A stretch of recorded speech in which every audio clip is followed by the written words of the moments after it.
Hotep, Black Power. As always, giving honor to the Creator, giving honor to the ancestors, as well as my sister, Chief of Staff, Brother Harris Abdul, of Street Law Soldiers, my father, my in-laws, and all of you all who are fighting for the liberation and salvation of our black nation. I'm just going to freelance today with talking about a little bit about human behavior, which is called denial, which means didn't even know I am lying. And see, that's what denial runs deep in the black community, in the black family, specifically. Because the reason for denial is it varies. We don't want to admit a lot of things because we don't want to feel less than, for various reasons. And so I wanted just to touch on those things because a lot of times denial can keep us stuck, can keep us stagnated, can prevent a mass exodus from our current mental state, especially when it's on a extremely negative status. When your thinking has become so negatively concrete that you begin to believe that all the wrong things that you're doing are the correct things. And so when someone even comes to you with a suggestion of going in the direction of righteousness, it's a total rebellion to the point where hatred is implemented. And let me give you a better example in layman's terms, so to speak.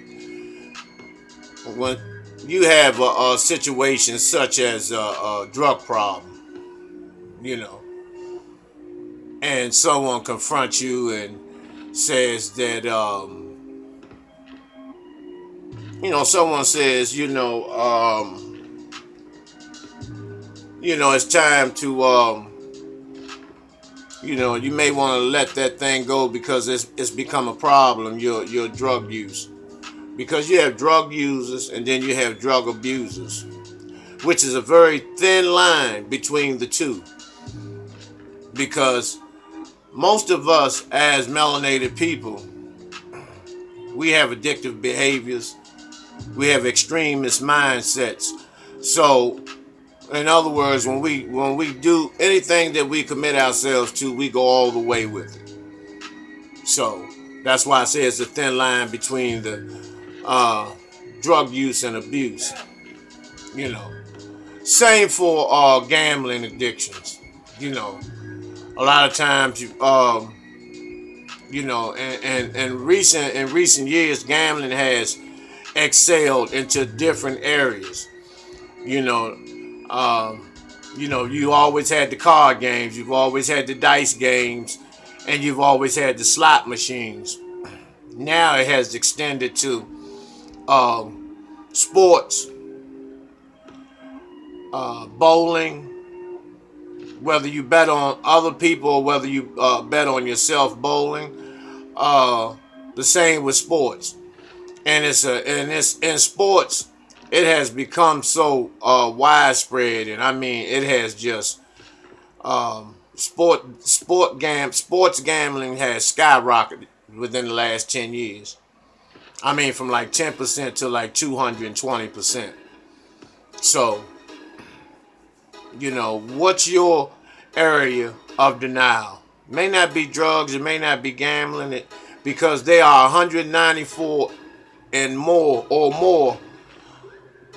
character defects that everyone has some, and some have a lot, but it doesn't make a difference. We all have character defects. But the blessing of it, a lot of those defects can be arrested. They can be dealt with, and for the most part, they can be neutralized. So let's try to work on some of our character defects, because I'll give you an example of some: lying, cheating, gossiping, overeating,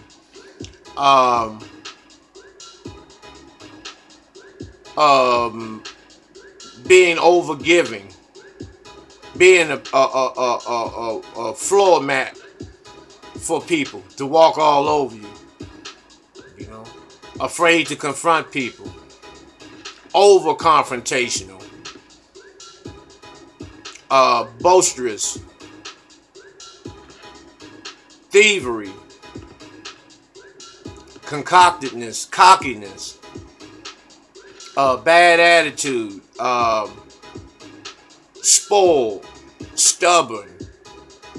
It's so many of them, so many of these character defects that I won't even try to name, but those few that I just named. But the black community has to work on their character defects. One of the character defects that primarily the majority of the black community has is failure to unify. Even if we become codependent among each other as a community, as the black nation, would be an enormous improvement in the black community. Besides being codependent on our enemy, being codependent on the adversary, because most of us want to portray, and we emulate and imitate our enemy. And that's one of the main reasons why it's so difficult for us to unite, because we're so busy trying to emulate and imitate our enemy instead of emulating and imitating each other and oneself. And look within to find your own individuality. And you'd be surprised when you look into your own greatness of how powerful you are when you tap into your melanin, and when you connect with your chakras and you vibrate on a very, very high frequency. You'd be amazed at who you are after you become upset by the fact that you wish you had known who you were a long time ago. And I'm speaking of me specifically on that issue, because based on having low self-esteem early on, I emulated everything outside of myself. And so by doing so and not having an identity of self, I tried to become other people and other things, not knowing the detriment of becoming or emulating someone else or something else.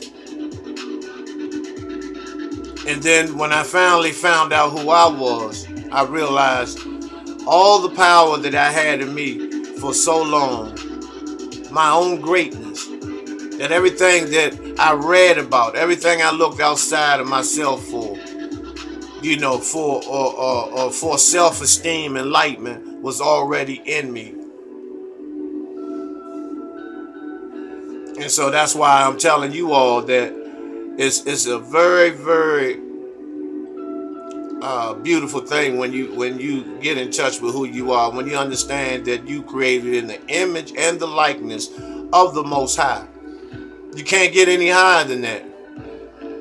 When your high power, when the Creator created you, He created you to look like them. And I say them because even in biblical text it says that God said, "Let us." And so I know man can't make himself, can't duplicate himself into a female. So, but when you understand that, when you truly understand it, not just verbatim, when you truly understand it, where you internalize and you understand who you really are, that you created in the image of the Most High, no one else before you. And I'm talking specifically the black woman, who through history and through research and through archaeology, you were the first person here. And so everything came from you. And so man and woman are created, black man and black woman are created in the image of the Most High. It even though it contradicts in the next page, it says something about the dirt of the earth and all this, but you know what color dirt is, and mud. So we can just leave it as that. But I say that you need to understand who you are. And once you understand who you are and stand in your own greatness and understand you are perfect. You're the perfect you. You are the perfect you. But when you look for perfection outside yourself, that's when you have struggles. But you were made, the Creator designed you perfectly to be you, because there's no two of you. So you had to be created in the perfection of you by the Creator, the Creators. And so I hope you understand that, because see, a lot of times you may hear me using a lot of profanity and function sometimes off emotion, but I'm well versed as an intellectual as well. It's just that I try to reach the people where they're at. Besides, getting a thrill out of being over top of somebody, or by having a little bit more knowledge than someone else and having that grandiose, fake superiority thinking and image. I meet the people where they are, and that's why it is a blessing for me to have had street knowledge, being in the military, being in school, being in the hustling game, the drug subculture, and all these aspects, negative and positive, to have come up to combine my experiences to create who I am today. So that's why a lot of people, you'll see that they may have PhDs and the like, and have so much book education and no common sense, zero common sense, zero street knowledge, no prison experience, doesn't know the feeling and the mental condemning that takes place when you are confined, when you are in confinement in the belly of the beast. It's good to talk about it and write about it and make movies about it or about someone else, but if you haven't actually lived and walked in those shoes, you have no idea of what it consists of. And I truly believe that some people were not meant to have those experiences because they would not have survived them, regardless of how they may project themselves, out here day to day. Because you got a lot of brothers and sisters that, walk around with their chests out like they're so tough, but they have never been in any tough situations, in any death-defying situations. So it's easy to be what we call living room gangsters. So, but we're going to move on from there. I hope you got something out of that.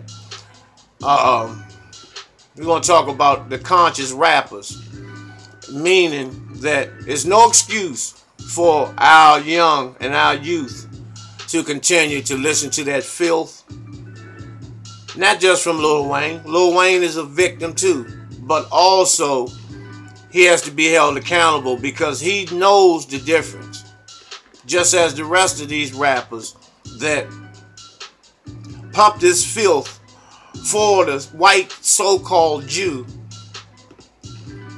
to give them paper and pay them off to continue to condition our babies to behave like savages and animals and remain in self-destruction mode. The disrespect of our women. The lack of respect for your brother. Your overwhelming respect as well as fear of authoritative figures under the enemy, such as law enforcement. Because that's a mental illness when you fear the people who are out to take you out, but you have no fear of taking your brother out. And you've been trained by the same people. You've been trained by the enemy to go against your brother, but you respect the enemy more than your brother. You know, so pumping that filth and learning how to say bitch and hoe, you know, that it's okay for you to call someone else's mother and sister that, but it's a cardinal, you broke a cardinal rule if someone calls your mother or sister that. It's okay for you to go to the club and watch other people's mothers and daughters and sisters strip and jump down on poles. But it's not okay for your female counterparts in your family to do so. Because we still have the slave-master relationship with our enemy. And I've seen brothers, you know, on TV, you know, they, you know, jump out, they stand on top of the car, outside the windows, and they bust off, not caring if they hit children or babies or anything. And then when they're pulled over by law enforcement, they respect law enforcement to the nth degree. Oh, no, sir, officer, no, excuse me, sir, you know. And law enforcement, let me tell you something about the police. These white police, a lot of them are gay. A lot of them are gay. They love putting their hand up your ass, telling you to take your shoes and your belt and stuff off. They get a thrill out of that. They get a thrill. It's called, it was called buck busting back during slavery.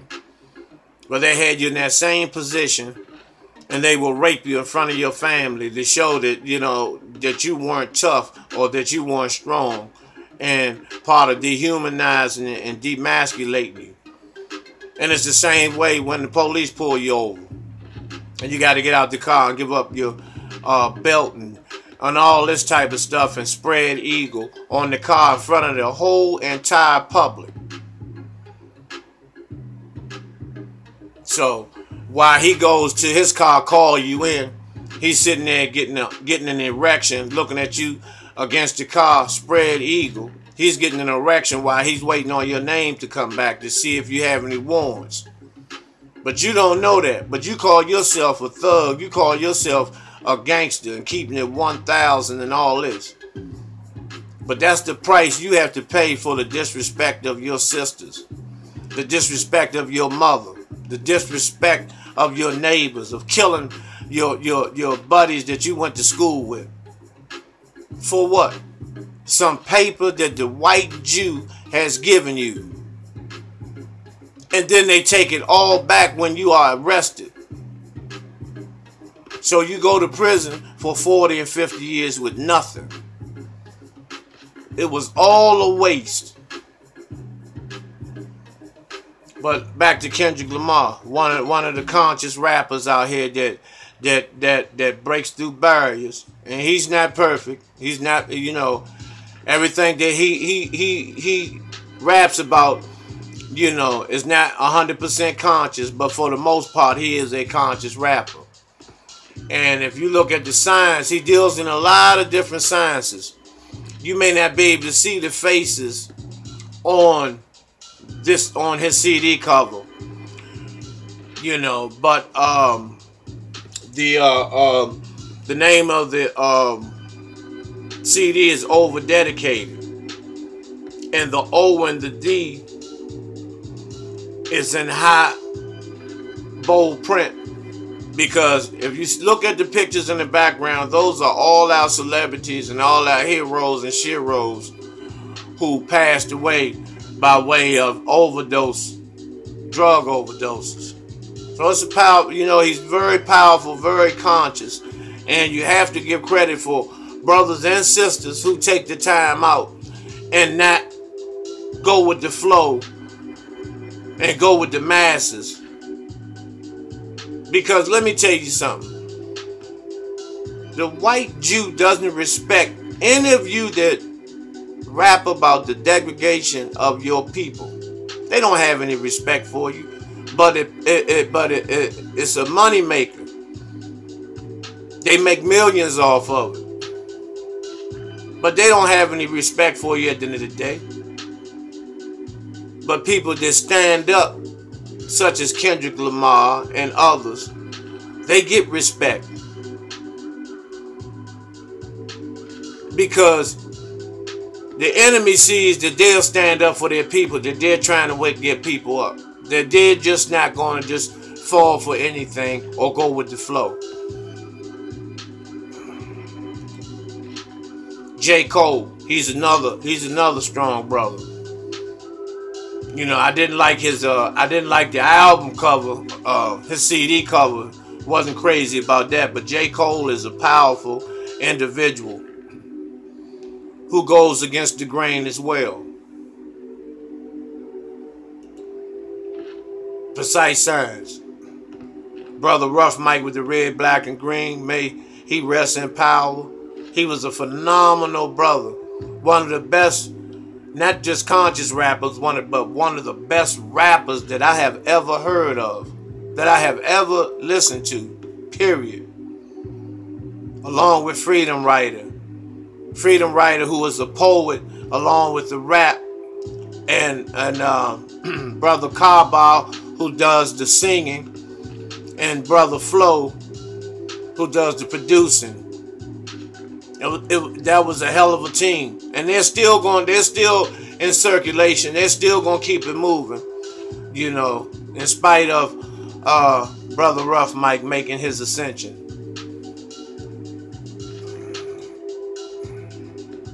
Aisha Sekhmet.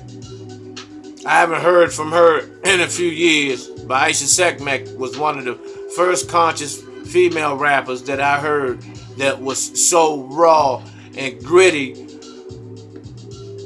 rapping about the global system of racism, white supremacy. Very, very, very powerful sister. Very powerful. You know, I did a lecture with her, Brother Sarah Seti. We all went to, Brother Seti was in Atlanta, and we all went, and Aisha performed live. You know, unforgettable moment.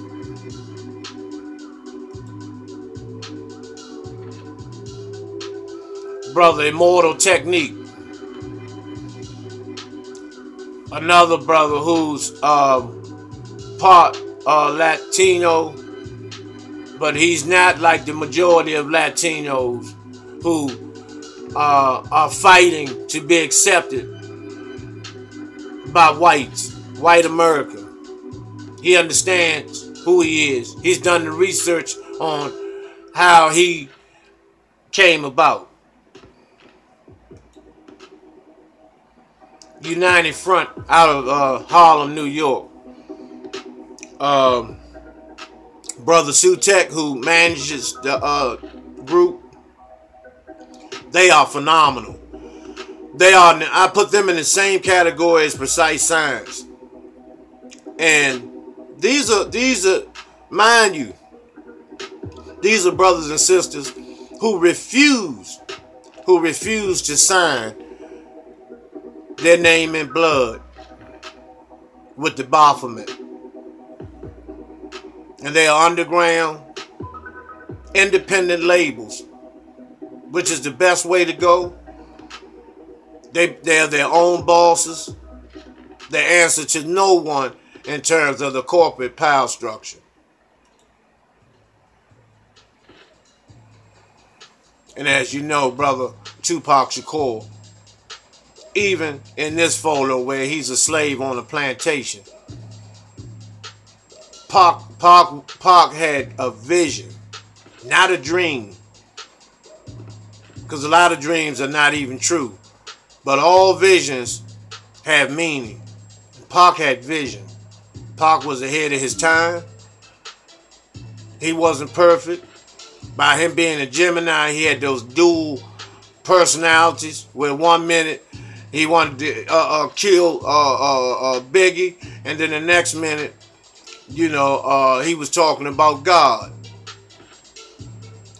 But had he stayed in the form that he left in physically, he would have made a tremendous impact on the black community, the black youth primarily, the black male youth specifically.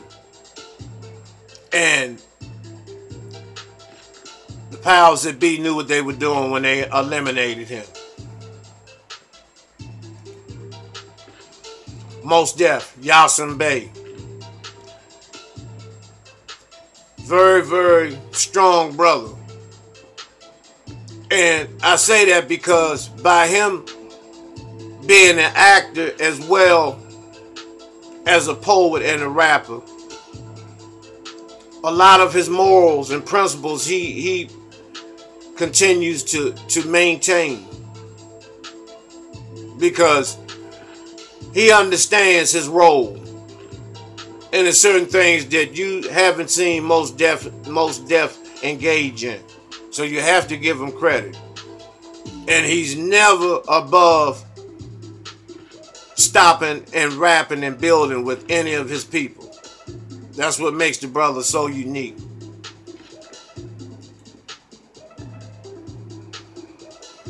Shaka Shakur was the former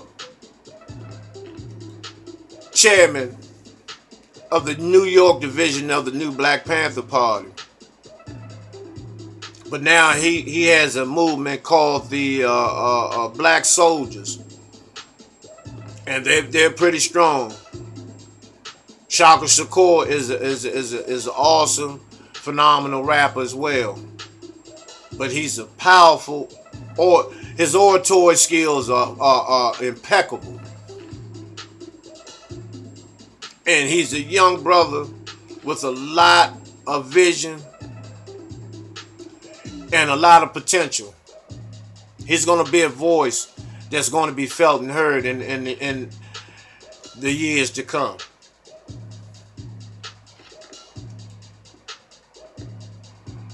And so I just wanted to touch on that briefly about our brothers and sisters who are putting in work, you know, about our behaviors and our personalities, that a lot needs to be adjusted. And I'm going to be talking about some other things shortly, specifically about I'm going to still touch on the Bill Cosby situation and how that was a decoy to distract us from something else that's taking place. And as you know, the Illuminati's birthday is coming up on Tuesday. So you notice a lot of these things are happening. Now, mind you, when I tell you R. Kelly is next. He's next on the guillotine. Now, I'm not saying that these brothers are innocent. They're completely innocent. But what I will say about the Bill Cosby situation is two things. During the time 30, 40 years ago Spanish fly, and all those type of gimmicks to, increase a woman's sexual appetite. Those things were legal. Those things were, they were normal. It was normal to go to parties, with those type of, behaviors and situations. And you wait 40 years to say someone took advantage of you. Now, deep down inside, Bill done that. He got down like that. Not in all of it, but in some cases he's guilty of some of the things. Number two, that regardless, the Cosby cast was supposed to ride with him all the way. More family, more friends, more people of the black community. At least show your support, because he won't be able to do 5 years in jail without Camille, who was his caretaker, and Bill has some serious health issues. He might wear it fairly well, but he has some serious health issues that prison would probably deteriorate him health-wise. So hopefully there's another alternative. Well, it is an alternative, because Roman Polanski, he never was dealt with. And what's the Harvey Weinstein? He was never dealt with. But we can, and then the media use talking about this black guy. He's a young black juror, one of the black jurors who convicted Bill. They tried to praise him because he was a black male, and supposedly he didn't use any favoritism towards Bill or whatever. But this was about a lynching, legal lynching, to make sure he doesn't even mention the words NBC out of his mouth anymore as long as he lives. But I'll get back with you on another topic. We're going to talk about some more things. We're going to get down. Peace. Black Power.